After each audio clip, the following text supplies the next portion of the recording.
everyone, DJB Israel here and welcome back to my channel. And for today's vlog, I will be reacting to Astig official music video by Bugoy na Koy Koy featuring Flo G na umaani na po ng 4.8 million views in just 6 days. Imagine niyo 6 days lang, no? 4.8 million na. Baka mamaya matapos itong reaction video ko na ito ay more than 5 million na po yung views nito. Ganun kalakas ang batak ni Flo G at saka ni Bugoy na Koy Koy. And sad to say na ngayon ko lang mapapakinggan itong dalawang to. I know si Flo G ay nasa ex-batalyon, no?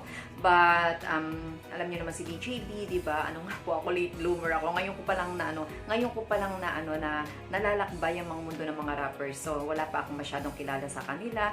Kaya ko lang sila nakikilala kapag kami mga nagre-request po sa akin na gawan ko ng reaction. Anyways, sobra akong humanga sa mga rapper na na napapakinggan ko. Sobrang gaganda ng mga message nila doon sa yung mensahe ng kanilang mga kanta. At malamang itong Astig na to. Title pa lang Astig na, di ba? So samahan niyo na po ako at bigyan na natin ng reaction. Astig by Bugoy na Koy Koy and Flo G. Two Joints Enterprise presents. Di ba? Wait, balik natin. Parang nagustuhan ko dito si Flo G, di ba? Ang astig niya. Astig. Kita nyo naman, di ba? Pura tato ang katawan, pagkatapos nakahubad, pero ang nakasukbet, wag ka, LV. LV na nakaano sa bag niya, sa body niya, o di ba? Ang astig.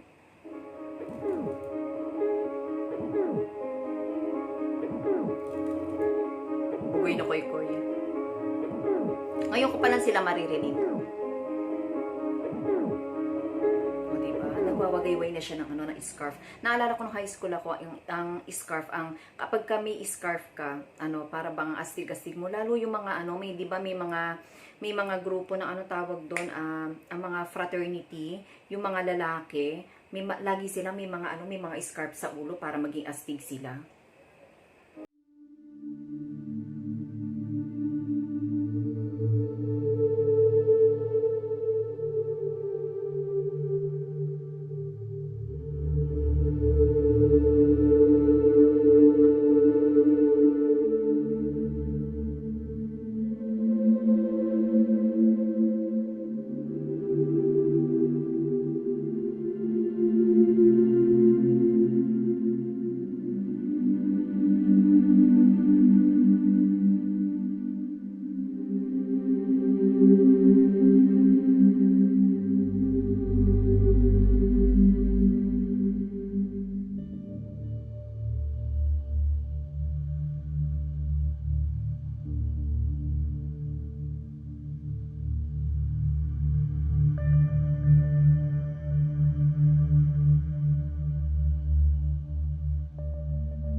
ko dito sa official music video nila, napakasimple nung pagkaka-shoot, no. Simple lang yung yung kapaligiran. Doon lang sila doon sa lugar siguro kung saan lumaki mismo itong, hindi ko malaman kung lugar ni Flo G to o ni Bugoy na Koy Koy. Siguro doon sila talaga kaya doon nila isinut, parang binabalik tanaw nila kung saan sila nanggaling. Meron na naman akong kailangan malaman. Yung ganon. Comment down, ano yung ganon? Meron na naman akong kailangan malaman. Di ba yung ganon? Kasi, ang alam ko kasi di pag nag-arap yung ganon lang. Yung ganon. Hindi ko alam.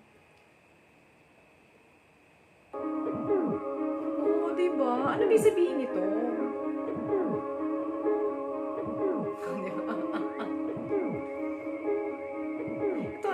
Di ba?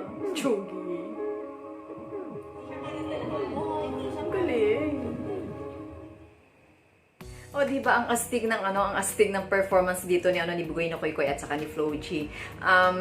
Ngayon ko lang napakinggan si Bugoy na Koy Koy, tapos si Flo G, parang hindi ko siya kilala na si Flo G, pero napakinggan ko kasi yung kanta ng X Battalion na hayaan mo na sila ba yun? Basta yun na yun.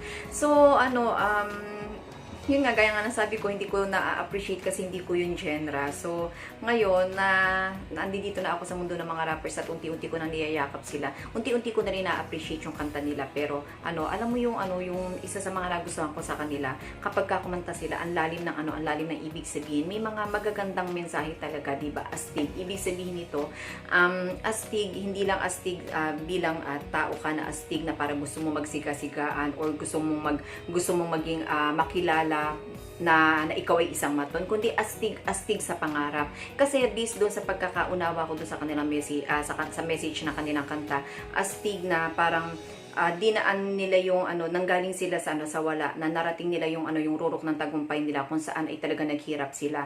So si Flo G, gumawa siya ng nag-set siya ng goal na at the age of 30, ito yung gusto niya. So unti-unti at tingnan niyo naman si Flo G ngayon masasabi natin na talagang isa na siya sa tinitingalang rapper ng ating bansa, di ba? Talagang Philippine part na rin siya. And of course, itong si Bugoy na Koy Koy, hindi this is the first time na napakinggan ko din siya.